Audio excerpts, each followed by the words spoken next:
கோவையில 2 நாட்களுக்கு முன்பு ஜிஎஸ்டி தொடர்பாக நடைபெற்ற ஆலோசனை கூட்டத்துல ஜிஎஸ்டி தொழில் செய்யறவங்களுக்கு எல்லாம் எவ்வளவு கடினமா இருக்குன்னு பேசின அன்னபூர்ணாவுடைய உரிமையாளர் அடுத்த நாள் கூப்பிட்டு மன்னிப்பு கேட்க வைக்கப்பட்டிருக்காரு. அது எப்படி பாக்குறீங்க?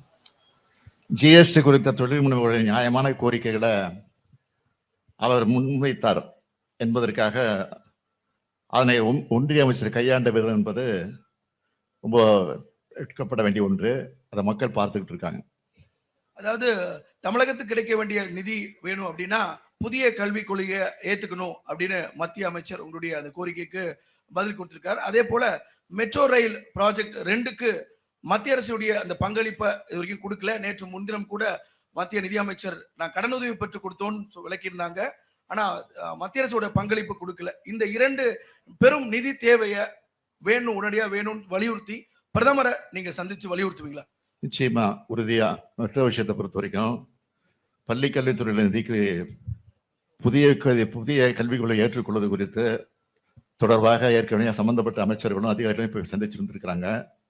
இது குறித்து பிரதமரிடத்தில் நான் உடனடியாக நேரம் கேட்டு நானும் அது குறித்து வலியுறுத்தி இருக்கிறேன் என்பதை உறுதியோடு தெரிவிச்சுக்கிறேன். சார், அமெரிக்கா பயணத்தின் போது எதிர்பார்த்த அளவு நம்ம முதலீடுகள் பெறப்பட்டிருக்கா? குறிப்பா ஏன்னா ஆந்திரா, தெலுங்கானால அந்த முதலமைச்சர்கள் அமெரிக்கா பயணத்தின் போது 25,000 கோடிக்கு மேல முதலீடுகள் ஈர்க்கப்பட்டதா குறிப்பிடப்பட்டிருக்கு.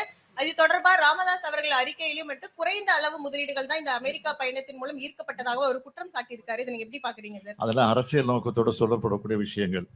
இதுல எங்களுக்கு நம்பிக்கை நாங்கள் எதிர்பார்த்த விட அதிகமான முதலீடுகள் வந்திருக்கு. அது உறுதியோடு வரக்கூடிய முதலீடுகளெல்லாம் வந்திருக்கு. அதுல எந்த சந்தேகம் பட வேண்டிய அவசியம் இல்லை.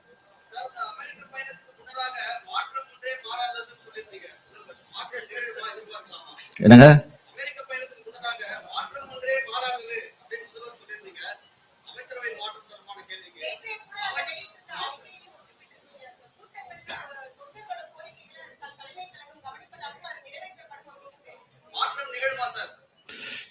நாங்கள் திமுக என்பது சொன்னதை தான் செய்யும், சொல்வதை தான் செய்வோம். ஒரே வரையில் சொல்லிடுறேன். இன்னைக்கு 75ஆம் ஆண்டு விழாவை கொண்டாடக்கூடிய வகையில் திமுக பவள விழாவை கொண்டாட இருக்கு.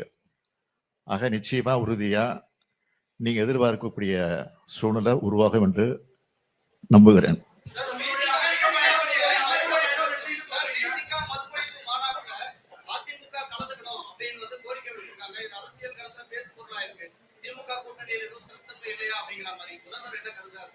அது அவரே தெளிவா திருமாவளவனே விளக்கம் சொல்லியிருக்காரு.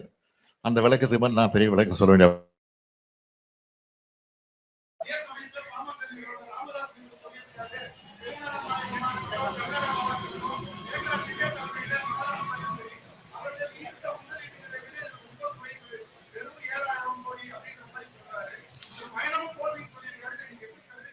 அப்படி இல்லை. அவங்க மாநிலத்துக்கு அவங்க உரிமையை கேட்டு உரிமை இருக்கு. அது மாதிரி நாங்களும் நம்மளுடைய மாநிலத்துக்கு என்னென்ன வேணுமோ, என்னென்ன வசதி ஏற்படுத்த வேண்டுமோ.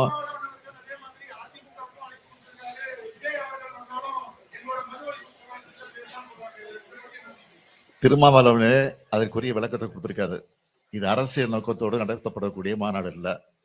எல்லாத்துக்கும் தனிப்பட்ட முறையில் நான் அழைப்பு கொடுத்துருக்கிறேன்னா அது பொதுவான விஷயம். இதுக்கும் அரசியலுக்கும் முடிச்சு கூடாதீங்கன்னு தெளிவாக சொல்லியிருக்கிறாரு. அதை தான் நான் மறுபடியும் சொல்றோம்.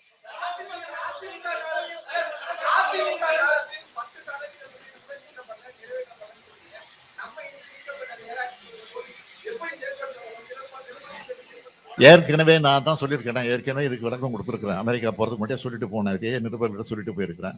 சம்பந்தப்பட்ட தொழில்துறை அமைச்சர் சொல்லியிருக்கிறாரு.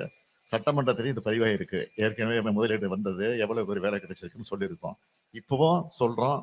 இப்ப வந்திருக்க முதலீடுகள் 100க்கு 100, 199 கூட சொல்ல மாட்டேன், 100க்கு 100 அதை நிறைவேற்றக்கூடிய வகையில தான் இந்த முதலீடுகளை நாங்கள் ஈர்த்திருக்கிறோம்.